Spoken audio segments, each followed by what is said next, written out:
Hey, what's up, everybody? So today we are going to be talking about the Dow Jones. This is the second video of this type of series that I've made. I just got done doing one about the S&P 500. So if you're interested in finding out what the S&P 500, go to my channel and check out the video that I have there about it. Today, as I mentioned, I'm going to be talking about the Dow Jones. What does it consist of? And we're going to dig into trying to figure out what this point system is all about that we keep hearing about. You know, when on the news, you keep hearing that the Dow Jones is up 300 points or 400 points or whatever the case might be. You know, how does that pertain to us, and how can we use that to understand the market to help us be able to invest even better?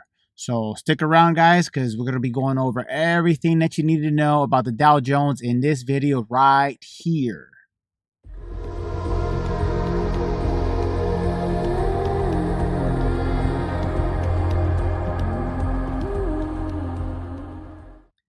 What's up, everybody? This is Positive Financing. So for those of you that don't know me, I am Jose, and on this channel we talk about everything and anything that affects you and your money.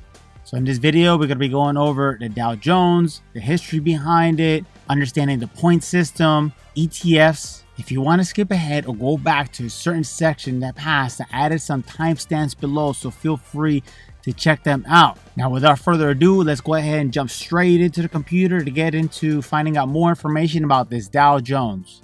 All right, here we are, and let's get straight to it. So a lot of times when people talk about the Dow Jones and you hear the news, you're constantly hearing about 500 points, as you see here, or whatever the case might be. There's just like point system that for a beginner investor, it makes 0 sense. So I hear that the Dow Jones falls 500 points. Here, the Dow Jones falls 400 points. But if you tell me here that the NASDAQ falls 2.5%, then to me, that makes complete sense initially as a beginner investor. So here in this video, I want to go over about what the Dow Jones is and this mysterious point system, so that way you could be able to understand, you know, the concept behind it. Okay, so here we are going to start off with who or what is the Dow Jones. So the Dow Jones, or more precisely, the Dow Jones and Company, is one of the world's largest business and financial news companies.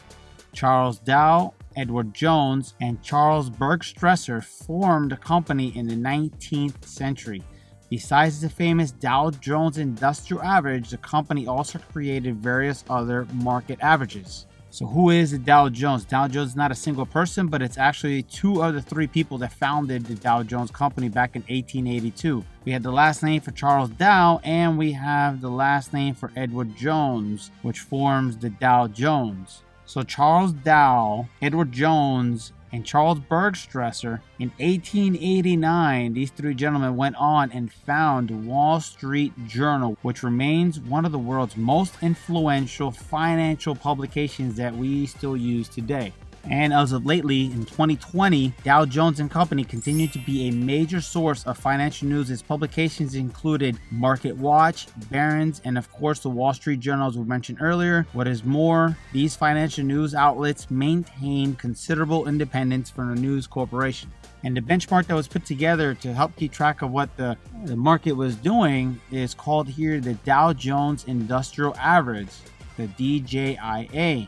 And the Dow Jones Industrial Average is known as the Dow 30, is a stock market index that tracks 30 large publicly owned blue chip companies trading on the New York Stock Exchange and the NASDAQ. All right, so here, understanding the Dow Jones Industrial Average, the Dow Jones Industrial Average is the second oldest U.S. market index. The first was the Dow Jones Transportation Average.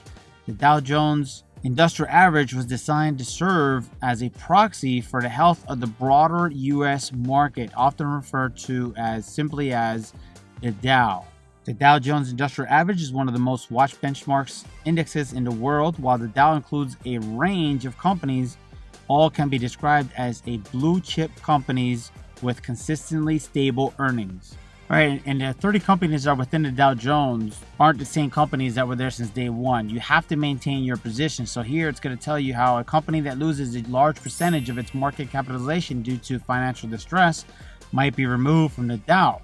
Market capitalization is a method of measuring the value of a company by multiplying the number of shares outstanding by its stock price. All right, and here are some of the companies that are currently in the Dow Jones, for the 30 companies that are here, we have 3M, American Express, Amgen, Apple, Boeing, Caterpillar, Chevron, Cisco, Coca-Cola, Dow Inc., Goldman Sachs, etc. and etc. As you can see on here, Microsoft, Nike, and the list goes on. And these are the 30 companies as of May of 2021 that are on the list. And here you can see the ticker symbols and the years that they've been around and on the list. So some of these here were added recently, like you can see Salesforce was added recently. Others you'll see that have been on the list for a very long time, 90 years. Procter & Gamble has been on the Dow Jones for 90 years now. Along with other companies here, you can see all the years that they were added for all of them. All right, so here we're gonna go over trying to understand how the point system works for the Dow. You know how you hear in the news that the Dow is either up 300 points or down 400 points, whatever that be. Here we're going to go into explaining it. So the Dow Divisor index calculation. The Dow Divisor was created to address the simple average issue. The divisor is a predetermined constant that is used to determine the effect of a 1 point move in any of the approximately 30 stocks that comprise the Dow. There have been instances where the divisor needed to be changed so that the value of the Dow stayed consistent.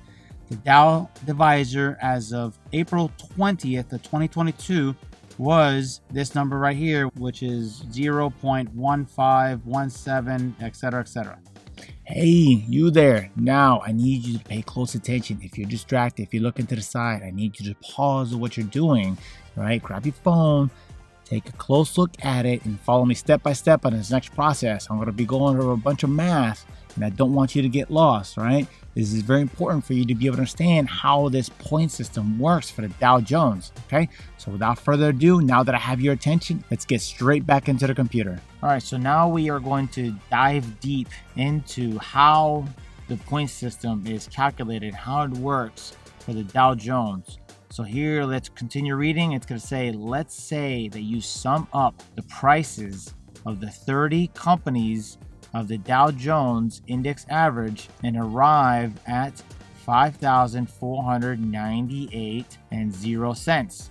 Okay, this is dollars that are on here. This is the number. So where they get this number from is that based off of this first sentence is they're going to come over here and we got the Dow 30. All right, this is the 30 companies that are within the Dow Jones. So these companies that you see here, these 30, what they're going to do based off that first sentence is that they are going to add all these prices up. This is the value of a single stock. So right now, American Express is currently selling at $178 for one share, just like Apple is currently selling at $157 for one share. So they are going to take all these dollar amounts that you see on here, how much a single stock is currently selling, and they're going to come up with a grand total of these stocks combined. And when this article was made, the grand total at the time was 5,498. Now the next part of this equation is the divisor. So the divisor, we've already discussed that it's this long number that you see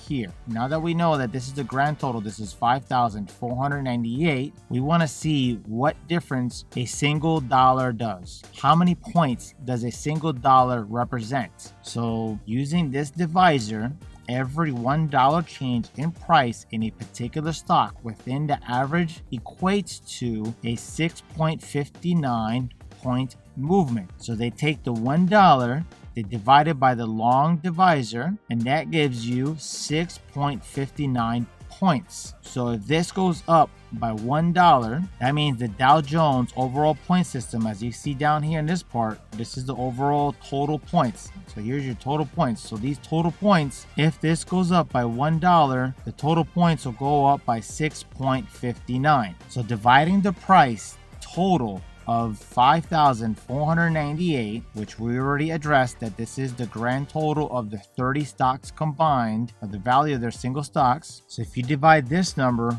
by the divisor that you see here, it will give you a total points system of 36,236 for the index, right? So this is what it goes by. So now let's look at it in real time. So in real time, whenever you look up the Dow Jones Industrial Average, currently at this moment, the points are 33,613.70 are the current points. And just recently, it went up 373.52 points. All right, so if you want to know how many dollars this is, the 373 points that it went up, then let's go over here to our calculator. So in our calculator, we took the 373.52 points, then we went ahead and divided that by 6.59. And as mentioned earlier, 6.59 equals $1 divided by the divisor. So the $1 difference equals 600.59 points. So we go back to our calculator. That is why we went ahead and used the 6.59. So now the total adjustment that the Dow did was a $56 adjustment. So since the total sum of the stocks was a $56 increase, that is why the Dow Jones went up 373 points. All right, so I hope I didn't lose you. So again, the Dow Jones, as we see here, it currently went up 373 points today. The grand total points for the Dow Jones is this amount you see there. If we want to see what these points equates to when it comes to dollars, you go ahead and divide that amount by 6.59, and that will give you the total dollar amount that the Dow Jones increased. All right, so I know I just went over a bunch of numbers on there with you guys. We still have more to cover here, okay? So I just want to take a quick little break and say, hey, I really appreciate you guys sticking around this long. And if you like this video and want to see more, do me a favor and give me a big thumbs up. Subscribe to the channel. Click on the notification bell to be notified every time I release a new video. Leave me a comment below and let me know what you think about this video. Do you like it? Do you want to see more of it? I love seeing the comments. The comments below is what keeps me motivated and researching and putting out videos for you guys. I really truly enjoy helping others, spreading education as much as possible. Now, with that said, let's just go ahead and get right back into the grind and dig right back to the computer. So now that we have the points understood and how it's calculated, let's move on to what if you want to invest in the Dow Jones. So let's explore some ETFs that do track these 30 companies that are currently in the Dow Jones. So one of the ETFs is ticker symbol DIA that has an expense ratio of 0.17, right? Another ETF is ticker symbol DJD with a expense ratio of 0.30.